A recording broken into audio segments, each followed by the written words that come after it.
रात भर जो है क्रेशर चल रहा है। लोगों का जीना मुश्किल हो गया है। सैया भये कोतवाल तो डर काहे का, न सरकार कुछ करने वाली है। विधायक की सीधी सीधी जो है संलिप्तता उसमें है, उनका संरक्षण उसको प्राप्त है। जो रायपुर विधायक हैं, उनकी पत्नी सुबोधनी शर्मा जो है उसमें भागीदार हैं। उनकी पत्नी के नाम पर ही जो है ये सारे कारनामे हो रहे हैं। उनको आपने क्रेशर ठेका दिया और उस क्रेशर से पूरी सोंग नदी में अवैध खनन हो रहा है। देखिए, निदेशालय के जो अधिकारी हैं वो काफी डरे हुए हैं कि चैनलाइज के नाम पर केवल जो है खनन हो रहा है और इसके आकाओं का उन पर दबाव है। उन्होंने गलत काम किए हैं। वाला में पिछले साल जो केसरवाला में आपदा आई थी, वो कैलाश रिवर बेड के अवैध खनन के कारण ही आई थी। बाल्दी नदी के एक छोटे से पार्ट का जो है ठेका एक कंपनी को मिला और एक तरीके से उतना अवैध खनन किया कि वो सारा पानी जो है सड़क की तरफ आ गया। हॉस्पिटल से और स्कूल से कम जो है 300 मीटर दूरी पर जो है रिटेल भंडारण के मानक हैं। आपने उन मानकों की अनदेखी की। नमस्कार साथियों, स्वागत है एक बार फिर से आपका हमारे चैनल में। आज हम आए हैं रायपुर क्योंकि हाल ही में खनन, आपने एक वीडियो सोशल मीडिया पर देखा होगा जिस पर जो भूतत्व और जो खनन विभाग है उसका घेराव कांग्रेस के कार्यकर्ताओं द्वारा किया गया। जिस तरह से रायपुर में लगातार अवैध खनन के मामले आ रहे हैं, तो कहीं ना कहीं अब ये जो खनन है ये इस प्रदेश की राजकीय समस्या घोषित होने वाली है। इसी कड़ी में आज हमारे साथ सूरज सिंह नेगी मौजूद हैं। सर, आपका बहुत बहुत स्वागत है। धन्यवाद। सर, आपकी टीम पूरी कांग्रेस के कार्यकर्ता खनन विभाग का घेराव करने गए थे, सर क्या कारण? देखिए, सोंग नदी में ग्राम दुबड़ी, तहसील धनोल्टी, जिला टिहरी गढ़वाल, जो कि देहरादून की सीमा से लगा हुआ है और देहरादून की ग्राम सभा द्वारा के समीपवर्ती क्षेत्र है। वहाँ पर नियमों को ताक पे रख के, क्योंकि नदी से कम जो है 50 मीटर की दूरी पर जो है स्टोन क्रेशर लग सकता है। आपने वहाँ पर बिल्कुल नदी पर चिपका करके जो है स्टोन क्रेशर की स्वीकृति दी है। आपने वन से घिरा हुआ पूरा क्षेत्र है, उस पर कहीं कोई आपने एनओसी नहीं ली और उसको स्टोर क्रेशर वहाँ पर दिया गया है और स्टोर दिया गया है अनन्या एसोसिएट, जिसमें अभिजीत सिंह नेगी, किशन सिंह नेगी और जो रायपुर विधायक हैं उनकी पत्नी सुबोधनी शर्मा जो है उसमें भागीदार हैं। उनको आपने क्रेशर का ठेका दिया और उस क्रेशर से पूरी सोंग नदी में अवैध खनन हो रहा है। रात भर गाड़ियां चल रही हैं, रात भर जो है क्रेशर चल रहा है।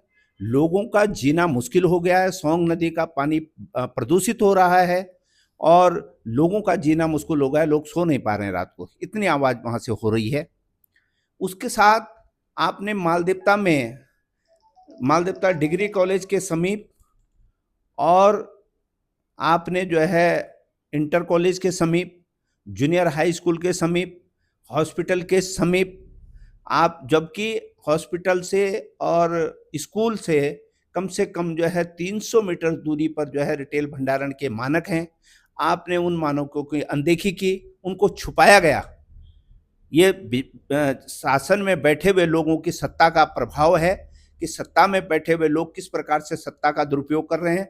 अधिकारी कैसे मौन होकर के इन सब तथ्यों को छुपा रहे हैं, इनकी अनदेखी कर रहे हैं और वहाँ पर जो है आपने आबादी के बीच में रिटेल जो है भंडारण का जो है लाइसेंस आपने दिया और इसकी परिणति है कि वहाँ पर जो कैलाश रिवर बेड जिनको आपने ठेका दिया, उनके यहाँ से तमाम एक आपने बहुत छोटे से क्षेत्रफल का ठेका दिया और पूरी सोंग नदी, बाल्दी नदी, तमाम क्षेत्र में जो है अवैध खनन हो करके वहाँ पर उसमें रिटेल भंडारण में आप जमा कर रहे हैं।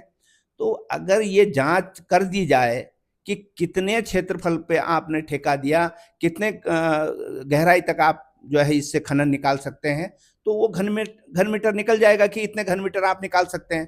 परंतु आपने कई हजार गुना जो है वहाँ से मटेरियल निकाल चुके हैं आप, क्योंकि आपने उस क्षेत्र से नहीं, पूरे क्षेत्र में जो है आपने वहाँ से खनन निकाला है।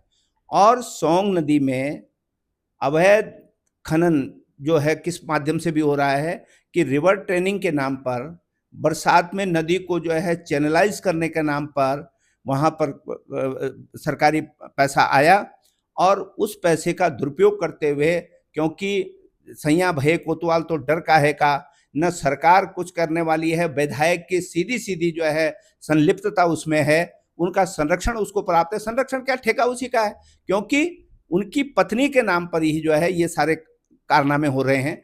तो इसलिए जो है वहाँ अवैध खनन पूरा हो रहा है। हमने कई बार जो है वहाँ पर वीडियो बनाई, उसको सोशल मीडिया के माध्यम से उजागर करने का काम किया, परंतु जब कोई कार्रवाई नहीं हुई तो निश्चित तौर पर हम लोगों को निदेशालय जाना पड़ा, निदेशालय का घेराव करना पड़ा, वहाँ जो है प्रदर्शन किया गया और हमने एक ज्ञापन सौंपा कि जो नियम विरुद्ध आपने स्टोन क्रेशर का ठेका अनन्या एसोसिएट को दे रखा है, रिटेल भंडारण का जो ठेका दे रखा है, उसको आप तुरंत निरस्त करिए और सोंग नदी से अवैध खनन जो है आप बंद कराइए। अगर आपने इन मांगों की अनदेखी की तो निश्चित तौर पर इस क्षेत्र में एक बड़ा जन आंदोलन किया जाएगा और अवैध खनन किसी भी कीमत पर बर्दाश्त नहीं किया जाएगा।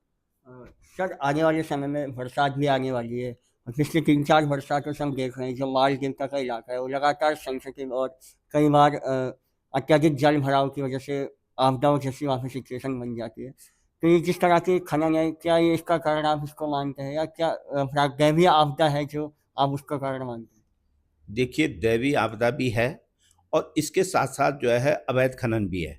जैसे कहते हैं ना कि सोने पे सुहागा, तो ये जो है कट्टे पे नमक जैसे छिड़का जाता है, तो ऐसे ही जो है ये अवैध खनन है, वो अवैध खनन इस नुकसान को ज़्यादा बढ़ा देता है। अभी पिछले दिनों केसरवाला में, पिछले साल जो केसरवाला में आपदा आई थी, वो कैलाश रिवर बेड के अवैध खनन के कारण ही आई थी। बाल्दी नदी के एक छोटे से पार्ट का जो है ठेका एक कंपनी को मिला और उसने जो है अवैध खनन किया, और अवैध खनन इतने बुरी तरीके से उतना अवैध खनन किया कि वो सारा पानी जो है सड़क की तरफ आ गया। और पिछले साल जो है मालदेवता के जो रायपुर मालदेवता रोड है वो सड़क बंद हो गई थी। विभाग ने काम चलाऊ व्यवस्था कर दी, परंतु आज तक वहाँ पर सड़क की सुरक्षा के लिए न तो ब्लॉक बनाए गए, न कोई पक्की दीवार बनाई गई, और यहाँ के लोगों को, केसरवाला के लोगों को, मालदेवता के लोगों को ही नहीं बल्कि टिहरी जनपद के लोगों को, द्वारा के लोगों को, सरोना के लोगों को, धनोल्टी के लोगों को, इन सत्यों सकलाना के लोगों को, इन सब लोगों को, घुत्तू के लोगों को चिंता हो रही है कि अगर वो सड़क इस बार नदी का रौद्र रूप फिर आया, उस सड़क फिर बही, तो फिर उनका आवागमन फिर ठप हो जाएगा, उनको फिर जो है मार्केट जाने के लिए दूसरे वैकल्पिक रास्ते तलाशने पड़ेंगे। तो ये बड़ी विडंबना है कि वहाँ पर सुरक्षा के कोई कार्य नहीं हुए। बहुत भारी भरकम बजट जो है चैनलाइज के नाम पर आया है। हमने जिलाधिकारी महोदय देहरादून से मिलकर भी ये शिकायत दर्ज कराई कि चैनलाइज के नाम पर केवल जो है खनन हो रहा है, वहाँ से आरबीएम को उठा करके जो है दूसरे प्लाटों में जमा किया जा रहा है, परंतु जो असली उद्देश्य है वो पूरा नहीं किया जा रहा है। और सोंग जैसी नदी में ये चैनलाइज का काम ऊँट के मुंह में जीरा जैसा है। सर, एक अंतिम सवाल, आप निदेशालय गए थे, क्या आश्वासन मिला आपको वहाँ से? देखिए, निदेशालय के जो अधिकारी हैं वो काफ़ी डरे हुए हैं, क्योंकि ऊपर के आकाओं का उन पर दबाव है, उन्होंने गलत काम किए हैं और वो कुछ भी कहने की स्थिति में नहीं है, क्योंकि जब ऊपर से शासक जो है ईमानदार होता है, शासन करने वाले लोग जो है ये कहते हैं कि हाँ भाई ईमानदारी से काम होना चाहिए, पारदर्शिता के काम होना चाहिए, जब उसका अभाव रहता है तो वो निश्चित तौर पर डरे हुए हैं कि अगर इसमें जांच करेंगे, कार्रवाई करेंगे तो निश्चित तौर पर कलम तो अधिकारी की फंसेगी। तो इसलिए मैं उनसे उम्मीद नहीं कर रहा हूं कि वो जल्दी से इस पर एक्शन लेंगे, परंतु हम आश्वस्त हैं कि अगर उन्होंने कार्रवाई नहीं की तो हम क्षेत्र की जनता को लेकर एक बड़ा जन आंदोलन करेंगे। बहुत बहुत धन्यवाद सर। धन्यवाद, आपका भी धन्यवाद। तो ये थे हमारे साथ रायपुर सूरत सिंह नेगी जी, जिन्होंने तमाम जो खनन रायपुर में इस समय एक बहुत बड़ी समस्या है उसको लेकर अपने विचार हमारे सामने रखे। बाकी आप इस पूरे विषय पर क्या सोचते हैं हमें कमेंट बॉक्स पर ज़रूर बताएं। धन्यवाद।